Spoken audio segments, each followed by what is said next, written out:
time to play ball. Welcome to the podcast with no limits. Whether it be sports, current events, or random thoughts, this is the place to step in and stay a while. Your host is a proud alumnus of Rio Hondo Prep, a former minor league baseball umpire, and a man with strong opinions. Welcome to the Get Home Safe podcast and your host, Matt Hersema.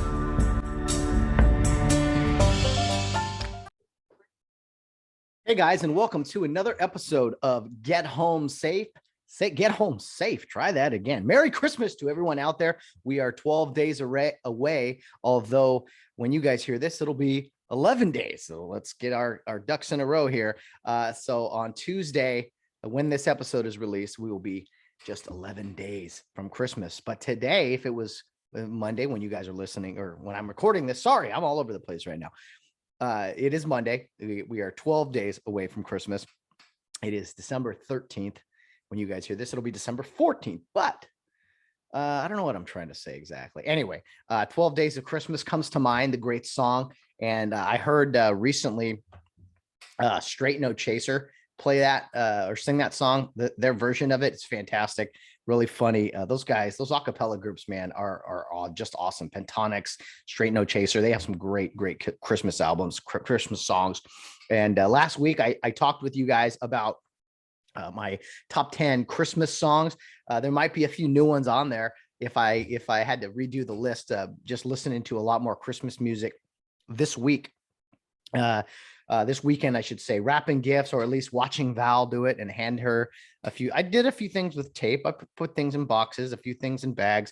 We are ahead of schedule, which I'm very, very happy about. Most of the shopping is done. Most of the gifts are wrapped. And now we just get to enjoy these final few days before Christmas comes. It comes faster every year, it seems. And before you know it, it'll be Christmas Eve. And it'll be time to either start the celebration or anticipate it the next day. So very excited for the Christmas season, as I've been telling you guys the past few weeks. If you're watching on YouTube, you can see that I got my West Point Go Army shirt on, as well as a Navy hat on my head. I actually bought this hat at the Naval Academy back in, 2003, somewhere in there. It says Operation Enduring Freedom on it. When the United States went into Iraq back in 03. But anyway, the West Point shirt was actually given to me by Maynard Bajorquez, a West Point graduate.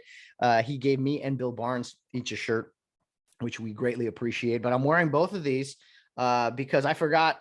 Well, I didn't forget last week. I actually did talk about it. The Army-Navy game, the big buildup to that game, which was played this last Saturday, a standalone game, and it lived up to expectations. It was Navy who did win the football game 17-13. Just a slugfest, a lot of running the football. Very good game. I got to watch most of it. I was pulling for Army because, I happen to have a grandfather, an uncle, some relatives who were in the Army. I may know a person or two in the Navy, but I think my loyalties, if I have to pick, if you got to pick a side, I probably have to lean Army. So I was rooting for Army, but at the end of the day, it's cliche or whatever, but there really is you can't lose either way. As fierce as the rivalry might be, everyone is kind of on the same team at the end of the day. So that's why I'm rocking both today.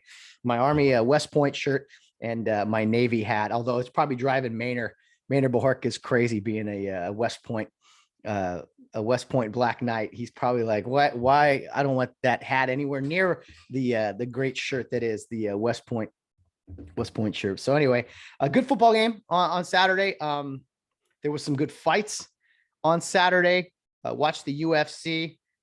Pena, what was her first name? Olivia Pena? No, Juliana Pena, excuse me. Upset Amanda Nunes, probably the biggest upset in recent UFC history, to take her belts. That was outstanding. Had a lot of fun watching that fight Saturday night. Football Sunday, my Rams did not play. They played Monday night, which will be tonight. But you guys will know the result as this is published. A big game. I don't know. I think the Rams hopefully can play some defense and keep the game close and not let the Cardinals run away with not just the game, but probably the division and the conference first place seed. So big game on Monday night for the Rams. And guys, before you know it, let me tell you right now, this weekend, they're not the most glamorous of games, but starting Friday, it's kind of the most wonderful time of year because we get nonstop football for about a week and a half, maybe. And then it spills into obviously January and the playoffs for the NFL. But starting Friday, it's bowl season. And yeah, these bowl games may not mean much. The Bahamas Bowl, the Mobile New Mexico Bowl, the Boca Raton Bowl. Okay, these games, I know they don't, like, why would you even care? But I've always believed, as my father once told me, some football is better than no football. So enjoy these random middle of the day games. It sure beats watching Netflix or a rerun of something, right? Starting Friday, there's 2 games Friday, looks like 6 games Saturday, a game on Monday afternoon next week before Monday Night Football, then 2 games Tuesday, a game Wednesday, 2 games Thursday. Once we get rolling here, there's football basically every day. And it's Division I college football alongside of obviously the NFL stuff on Sundays and such, but it's a great time of year, and you get your fill of it. You get your fill of the holidays and football right now, because once January hits, it's a new year. There's a couple of playoff games on the weekends with the NFL. That's great and all. Those are incredible. I love watching those. But right now is a time to get your fill of football, fill up, because it's going to be gone before you know it, much like Christmas will be.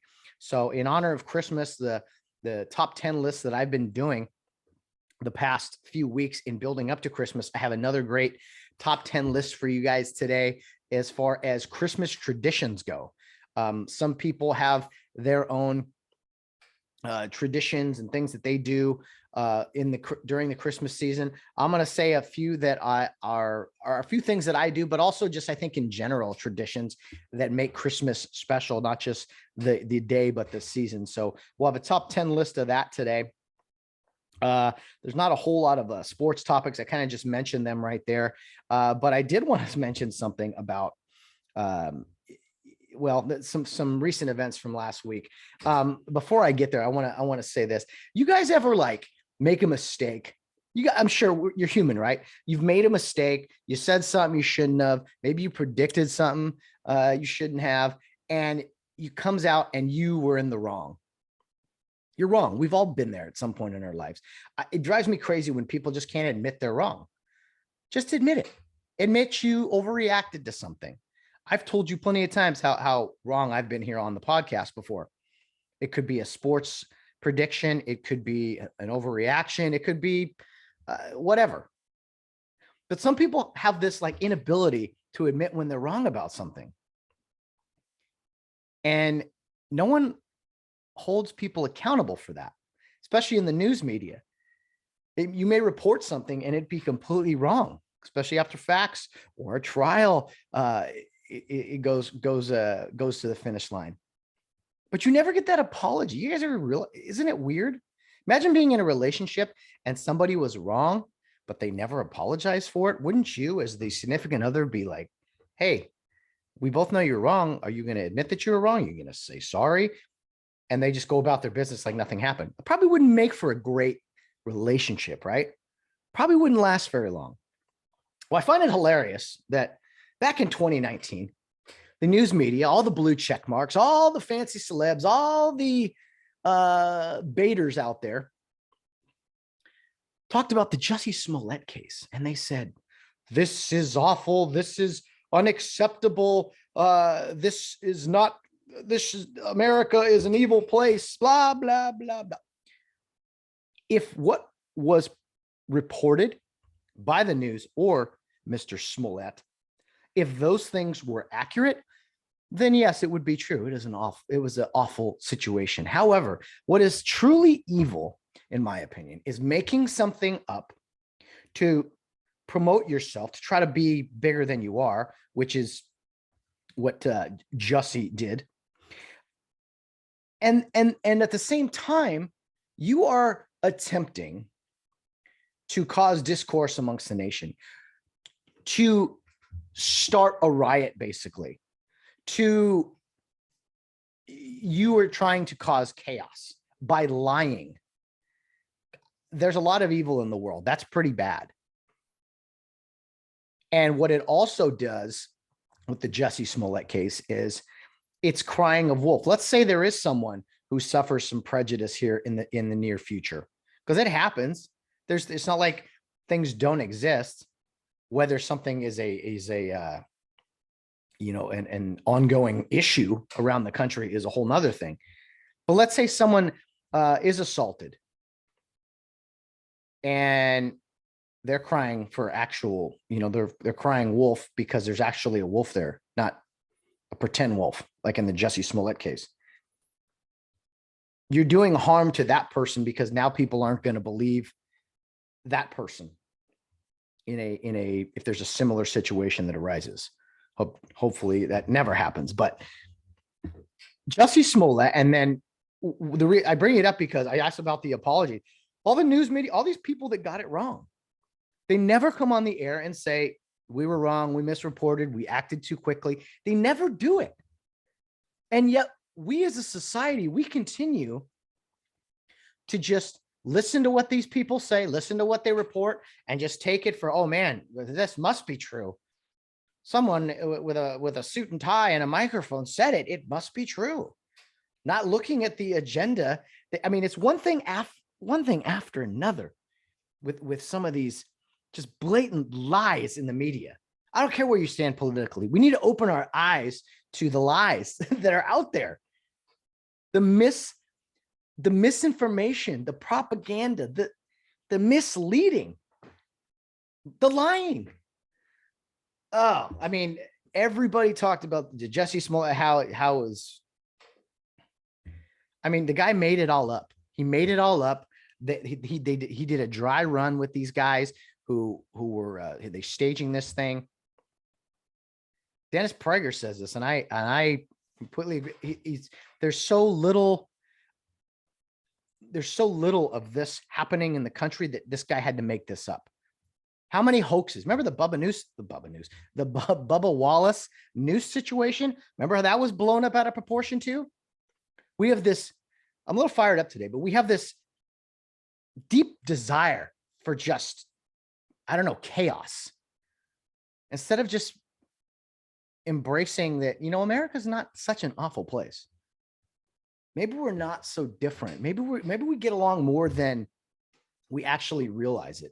If we just stop listening to the news media, stop with this age of instant access, because now we're in this age of just be the first to read something, to report something, instead of being accurate. I'm guilty of it too. I'm like, oh wait, this happened. Oh my goodness. And it's like, oh wait, slow down, walk down the hill. Don't run down the hill. Slow it down. But anyway, jokingly, the Jussie Smollett case. And have you guys seen the movie Liar Liar with Jim Carrey? Kind of reminded me of that scene where he goes in the bathroom and he starts beating himself up, throwing himself into the mirror and beating himself up with the hand dryer and everything. I think there's been a lot of memes about Jussie Smollett and beating himself up, or having these guys hired to quote beat him up. I mean, the whole situation is just ridiculous and so out there. And it's just like, not only that, you took the time and the energy and the effort of the Chicago Police Department to investigate this fake hoax. Well, there's real issues in Chicago. There's people dying every day in Chicago. But no, they had to investigate this fake race hoax that Jussie Smollett tried to create. Again, where's the apologies? Where's CNN? Where's MSNBC? Where are the apologies from all the celebrities who called out the evil that was done to Jussie Smollett? And again, I want to make something clear. If what he alleged did happen, yes, that would be evil. That would be wrong. But it didn't happen. You actually made it up. And if America is such an awful place, why didn't you just wait around for that to happen to you? Because it happens all the time, allegedly. No, it doesn't happen all the time. And so you had to go create. You had to go create a hoax, create a situation. Made me sick, man. And we're laughing about it now, but I mean, there were some very serious trials recently with Kyle Rittenhouse, with Ahmaud Arbery, very serious trials. And then we go into this Jussie Smollett thing, and it's like, this is ridiculous. I can't believe they're even spending time on this for the lies. There's another trial going on right now as well that some would argue maybe this is being a distraction from. What's her name? Ghislaine Maxwell, I think. I don't even want to talk about that. It makes me ill, but way to go, media, way to go, outlets. You done it again. Accuracy, well done. I want to talk about the concept of dependable versus expendable. Which type of person are you? I depend on people at work. I depend on people in friendships. Are you that person? Are you someone who's dependable, or are you someone that's expendable? I'm not trying to like have a long-winded rant about that. It just popped in my head and I was thinking about it. Man, with some of my friends, with maybe how people view me, am I just someone that kind of is in the room, kind of goes through the motions? Or can I be someone that's counted on? Maybe not to always get the job done, but to be dependable. I think in a relationship, I've told Valerie that before. I'm like, you know what is really important to me? It's just to be able to count on you. And I hope you can count on me. And she does a great job of that. And it's something that's very important. Coming from the sports background and the coaching and everything, and even refereeing, like when people depend on you, how do you respond? Do you shrivel up and you're just like, oh, I'm just another person that can't get the job done? Or are you somebody that takes pride in, yeah, I'm going to get it done. You're depending on me. I'm not going to let you down. Because when I watch like the Army Navy football game, that's what I see in those players. As an example, I see guys that are fighting, like, you can count on me for anything. But I think we're in this society now. It's like, oh, you're just you're just a number. Some of these, oh, you're expendable. We'll move on to the next sucker, to the next person. So in my daily walk of life, it's my goal to be someone that's dependable, not expendable. Because if you're expendable, what's the point? What purpose are you living? I don't know. Randomness, I know. Just random thoughts. Last week, I failed to mention something that I was kind of bummed about after the fact. I forgot to mention Pearl Harbor on December 7th, 1941. Our episode was released on December 7th. And we recorded on the 6th. And I just forgot to talk about it. And it was the 80th anniversary of the Pearl Harbor attacks. And the thing to remember about Pearl Harbor, to never forget it, is that it wasn't just that day. It wasn't just that attack and the 3,000 lives we lost that day. You have to think about that moment propelled us into World War II, and all of the lives and all of the suffering that happened after as a result of that day. I mean, really think about that. Some of the deaths at Pearl Harbor are absolutely awful. Guys trapped below the water, their friends and couldn't get to them. Guys getting shot in the water, guys drowning, guys getting crushed. I mean, just absolute chaos and carnage on Pearl Harbor. But think of the years after that, fighting in the Pacific. Of course, what happened in Europe, D-Day, the thousands of lives we lost from those who gave of themselves, who that moment, Pearl Harbor was such a big deal for so many Americans. I think many of the young boys knew, they either signed up right away or they knew they'd be drafted. And there was no hesitancy from what I've understood, from what I've read. It was just like, oh, we were attacked. All right, well, let's go. Let's all go. Let's all put the uniform on. It's our duty. And that's what's so inspiring to me about the thoughts of Pearl Harbor. And, I watched the movie over the weekend. Val had never seen it. Pearl Harbor, it was made in 2001. And some would argue, oh, it's corny. It's a love triangle. It's this and that. I thought the movie did Pearl Harbor some justice. I really do. Wasn't maybe as violent as some would have portrayed it, but I thought the storyline and looking at kind of the behind the scenes, the build up to Pearl Harbor, the Japanese perspective, and then of course the Doolittle raid, which was just so inspiring in itself, to fly bombers off of an aircraft carrier that had never been done before, not having a place to land really when you're doing this mission. I mean, there's just a ton of things that every year I've thought back to Pearl Harbor. It was well before my time and well before most of our times, right? There's not too many Pearl Harbor survivors left, but you know, you just think back to it, just a fleet sitting at anchor in a harbor, in a bay there in Hawaii, December, but pretty good weather in December for Hawaii. And then all of a sudden out of the skies come all these Japanese planes that just bomb the hell out of you. I remember reading once that there was chairs out on the deck with white streams or something of that nature, white banners, because it was Sunday. Some guys were having chapel or church, and then again, out of the skies come the Japanese. So I think the same with like 9/11. We look back, we say never forget. Okay, but you also got to look back at the details. It's not fun to do, to think about guys who are trapped, knowing they're going to die, knowing they're going to drown. Those aren't fun things to think about, to hear them tapping and not being able to get to them. But we owe it to the veterans who went through that. We owe it to them to not just never forget, but to always remember. And again, like 9/11, as sick as it may be to think about some of those moments, I think that's the only way to truly honor the people that went through that nightmare, is to think of those horrific acts, the details of them. And looking back at Pearl Harbor, I mean, the aftermath of that, not just in World War II, but us as a nation, I thought it united us into go off into one of the just most violent wars of all time. We had just fought a world war 20 years before, and then all of a sudden we're doing it again on two fronts this time, in the Pacific and in Europe.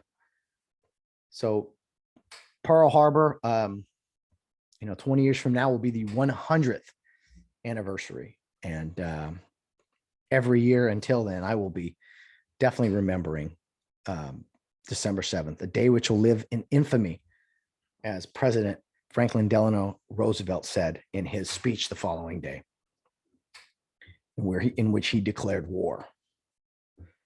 So never forget December 7th. It's so sad to me when you think of some of these dates. I've mentioned this on the podcast before. Hey, what's June 6th? That's D-Day. Hey, what's December 7th? Pearl Harbor. I mean, what's 9/11? I mean, we all know what 9/11 is, September 11th. I don't even know if some of this stuff is taught in history books anymore. It's taught in schools, history and why it matters. But when we were attacked on December 7th, I don't think anybody could have foreseen all the violence and all the things that America would have gotten involved in after that. But you know what?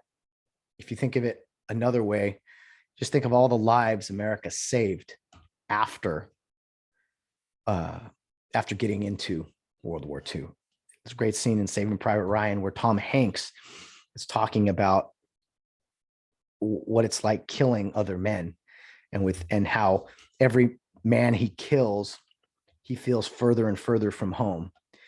But he also says in his mind how he justifies killing somebody else is knowing that with each man he kills, he probably has saved at least 5 lives. And so that always stuck with me. I mean, that was World War II, a very, barbaric situation where, the Germans and the Japanese were just exterminating people and taking over different parts of their region. It was just awful. But I think that's how a lot of the our military looks at their actions sometimes, is that Sometimes you have to destroy someone or something to elevate other people. It's an ugly fact of life sometimes, but in war, I've never been close to having experienced any of it. But hearing things guys have said who've been through it, I think that's probably what they do in their actions. It's as far as being able to move forward, being able to pull that trigger. That can't be easy. There's other human beings that you're going up against in it's not a game. It's violent, it's war. And I pray that there's not too many wars here in the near future. You'd like to say ever again, but the world is a crazy place. And unfortunately, there's bad people. Some would argue here in the United States, which is very unfortunate as well. Anyway, let me move on from that. Army-Navy game was great. They did a really great tribute, I thought, to it being the 20th anniversary of 9/11. So you had that going on. You had the December 7th, the 80th anniversary of Pearl Harbor, kind of a very patriotic week, if you ask me. And so that's another reason I wanted to wear the Navy and the West Point gear today to pay respect to all the sailors lost at Pearl Harbor, and of course to the entire United States military in the aftermath of that. Okay, kind of a quicker show today. Again, Tuesdays are kind of coming down that way, just going to be like little quick hitters. I hope never more than an hour, but probably closer to like 30 minutes, 45 minutes. I'm getting the car worked on today. So I came home, did a few recordings, tried to throw everything together. I hope I don't forget anything. I'm trying to making sure I have everything down here. But anyway, I want to tell you about our guest for this Friday. I had the privilege today already to record an episode with Miss Erin Murphy. She is a graduate of the class of 2013 from Rio Hondo Prep. She is a volleyball coach at Glendora High School. She is also the girlfriend of head coach Brandon Hayashi of Citrus College.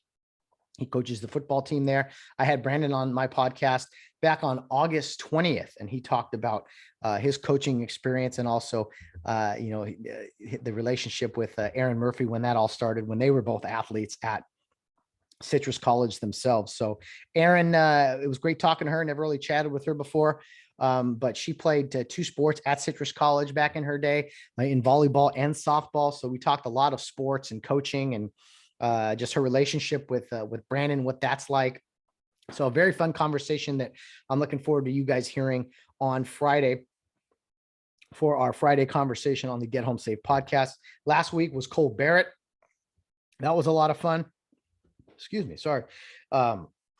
Great conversation with Cole about the Michigan Wolverines, the Atlanta Braves, his family, and trucking. And so if you haven't had a chance to that, go check that out, and definitely look for our episode on this Friday with Erin Murphy, just talking about Rio, a lot of great experiences. And I think you guys will really enjoy that as we head into the final week before Christmas. I'm going to try to get a guest for next week. Again, I might need a break here soon. I'm not sure when or how I'm going to do it, but I got to break away at some point, maybe the month of January. I'm not sure, but I do want to talk about playoff football and such. So it's kind of like a give and take thing here, but I do need a break. I enjoy recording these conversations with people, but it's getting harder and harder, and I'm not trying to look for sympathy. I say that every week.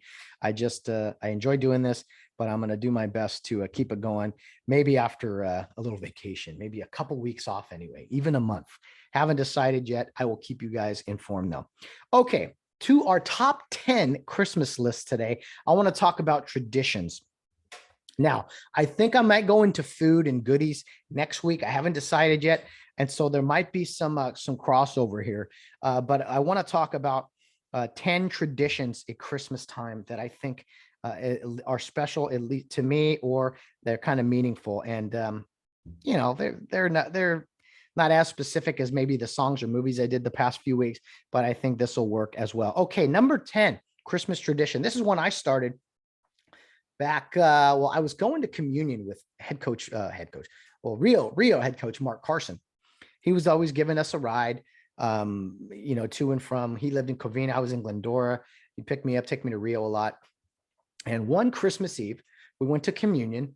did the service there, and we were like, man, we're hungry. And so we decided on the way home, well, man, In-N-Out sounds good. And we're like, we can't go to In-N-Out on Christmas Eve, can we? And it's like, wait a minute, why not? So for a few years, Mark and I did that. Even if we didn't ride together to the communion service, we always had In-N-Out Christmas Eve.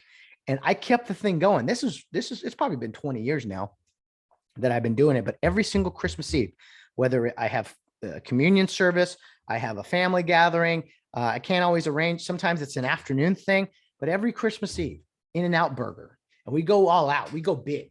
I'm talking like 3x3. I'm talking shake, which I never get a shake.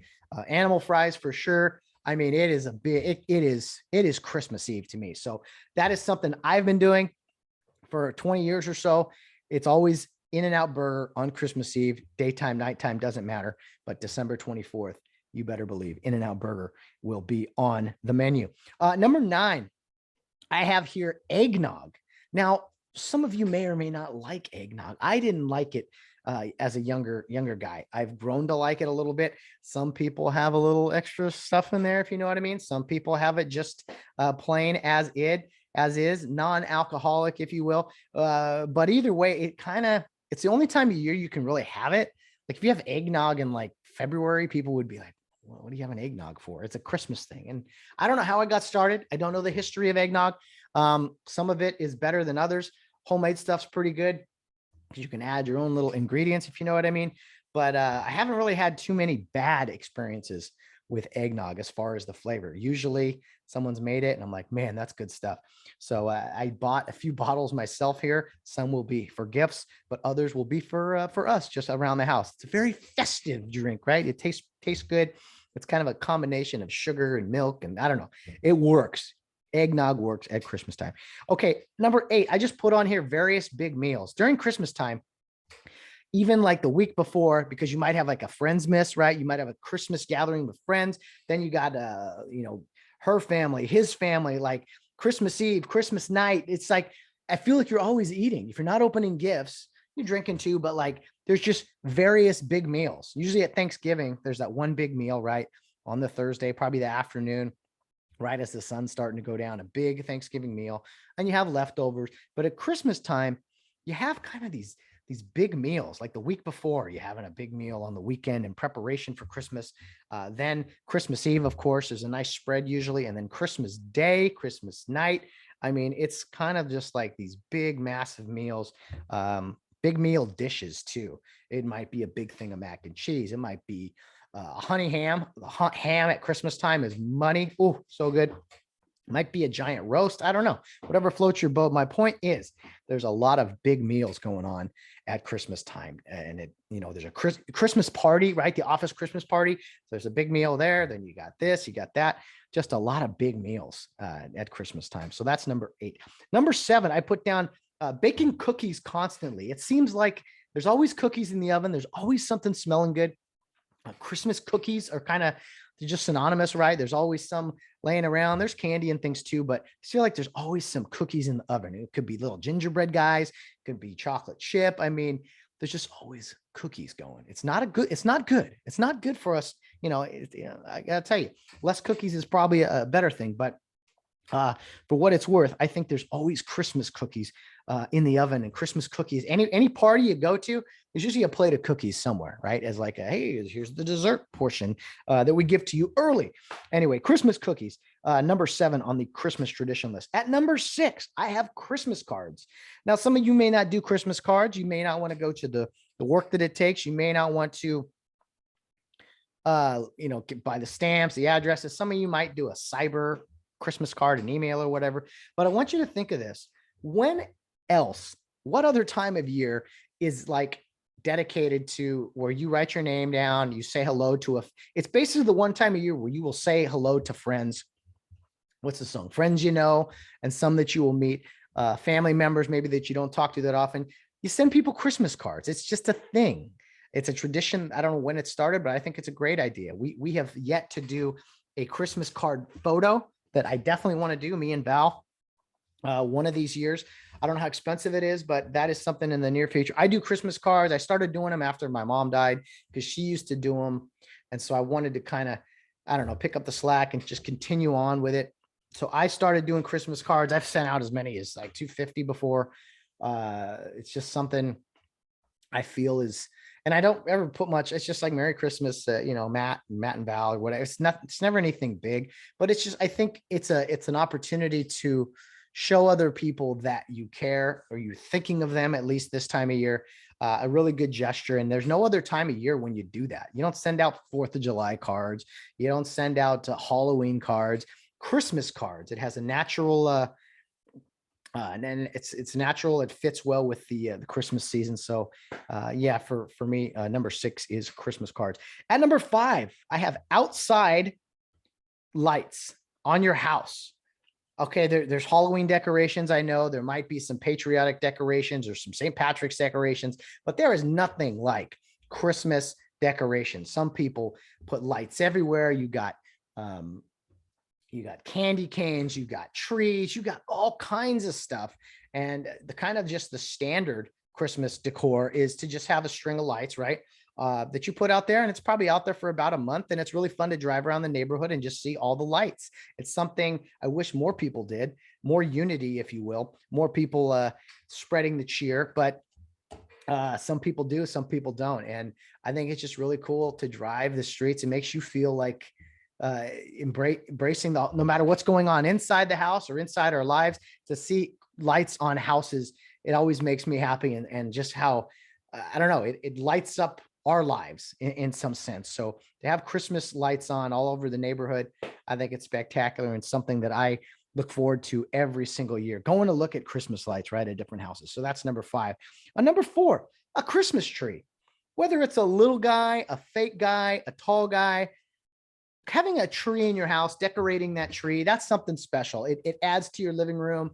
I think even if you don't have much room to move the furniture around a little bit and make it work, I just, however you got to do it. We have 2 little trees outside. We have our decent sized tree here in the house, which when we moved in, I wasn't sure what we were going to do for a Christmas tree, but every home needs a Christmas tree.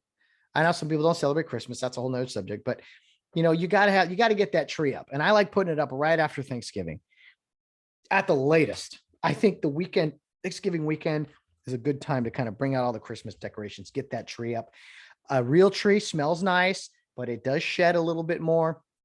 I don't hold it against anybody who has a fake tree. We have a fake tree, and you can decorate it, make it look almost real, and put some little candles behind it or whatever to give yourself those pine needles, those Christmas smells. So that for me is number 4 on my list. Number 3, I wrote down Christmas Eve. Now, Christmas Day is the 25th, Christmas Eve is the 24th.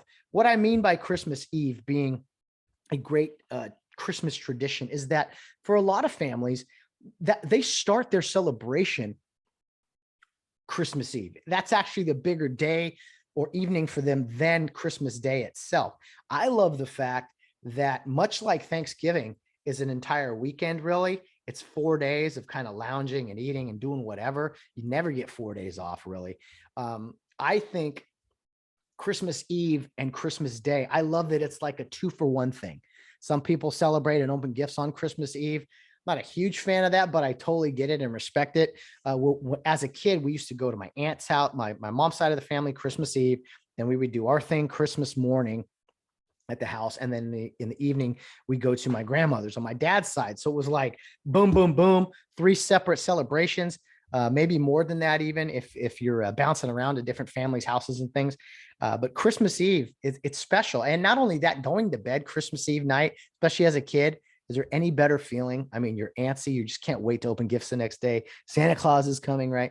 And but Christmas Eve, I love it because some employers, you got to work. I got to work, of course. But a lot of people give off Christmas Eve. Hey, even if you go in, it's usually a short day. It's got to be the shortest day of the year where people take off at lunch or whatever. But Christmas Eve, what I do currently is Valerie and I, that's kind of our time together, our Christmas. What we've done the past few years is do whatever we got to do during the day. And then at night, that's like our Christmas celebration. We'll cook up something and we'll exchange our gifts then so that the next day we can just focus on our families and stuff. So that's what we do. Christmas Eve, very special occasion, and a day where you should at least do something, whether it maybe you pull out the presents. I don't know. You do something that kind of kicks off the Christmas festivities, or you have your entire celebration Christmas Eve, which I'm a huge fan of. Number 2, milk and cookies for Santa. Yes, putting out that big plate of cookies, tall glass of milk, put it out by the fireplace, come out the next morning and see the cookie crumbs on the plate, the glass about halfway drunken down, right? Just a little shrapnel, cookie shrapnel, like Santa Claus came, right? Putting out milk and cookies, one of the greatest traditions in all of Christmas. Absolutely love it. So much fun to do, especially with little kids, to see their faces coming down the stairs or whatever. Not just to see the presents, but you always, it was the first thing I saw when I come out, and I'd see the presents by the fireplace, whatever, but I'd look for that plate. Look for the plate. Oh, and there was even some little carrots, right, for the reindeer. Those got eaten too. But man, Santa all night eating milk and cookies. Man, I don't know how he did it. But milk and cookies for Santa, number 2 on my list of Christmas traditions. And kind of piggybacking off of that, kind of continuing into that, number 1 for me is just Christmas morning. There is nothing like Christmas morning. Even if you celebrate the night before, Christmas Eve, waking up on Christmas morning always feels the same. Whether there's snow outside, whether there's just this eerie silence, you wake up and there's this natural excitement. Christmas is here. It's here. You go down, you get some coffee, maybe some hot chocolate, maybe something stronger, and celebrate whatever you do. Christmas morning, usually get the breakfast going, but you run down, you see the gifts, and it's like you're in your bathrobe probably longer than you should be on Christmas morning. Absolutely nothing like it. So for me, that is my list of top 10. I'll call them Christmas traditions, just things I think about really at Christmas time. And I'll run through them one more time from 10 all the way up to 1. 10 In-N-Out, 9 eggnog, 8 various big meals, 7 baking cookies constantly, 6 Christmas cards. When else do you do something like that? Number 5, outside house lights. Number 4, the Christmas tree. Number 3, Christmas Eve, kind of everything that goes into that. 2, specifically, milk and cookies for Santa Claus. And number 1, Christmas morning. There's no other time of year where you wake up and it just feels completely different than every other morning. Hope, enjoyment, excitement, whatever your emotions are. Those are some of the things I think about on Christmas. So I can't wait, man. We are 12 days away, 11 days by the time you guys hear this. The 12 days of Christmas, we should get that song going. That would be a lot of fun. But it's just a fun time of year. I know I opened up with some serious topics, talking about the Jussie Smollett hoax, Army-Navy football game, remembering Pearl Harbor, and then, of course, the Christmas tradition. Kind of a little bit of everything today that I wanted to jump on here and just say a few words. And hopefully you guys enjoyed the nice quick hitter short podcast today. Please join us on Friday for the conversation with Aaron Murphy. I think you will greatly enjoy that, no matter what interests you sports wise or just Christmas stuff. Just, it was a fun conversation with her, and I hope you will join me for that this Friday. But guys, as always, no matter what you're doing, whether you're out on the town or rounding third base, get home safe. On the first day of Christmas, my true love gave to me a partridge in a pear tree. On the second day of Christmas, my true love gave to me 2 turtle doves and a partridge in a pear tree. On the fourth day of Christmas, on the third day of Christmas, my true love gave to me 5 golden rings. 4 calling 3 French hens, 2 turtle doves, and a partridge in a pear tree. On the 9th day of Christmas, my true love gave to me my true love ladies dancing 8, ladies dancing 7, ladies dancing 6, ladies dancing 5. You better not shout, you better not cry, you better not in a pear tree on the 9th.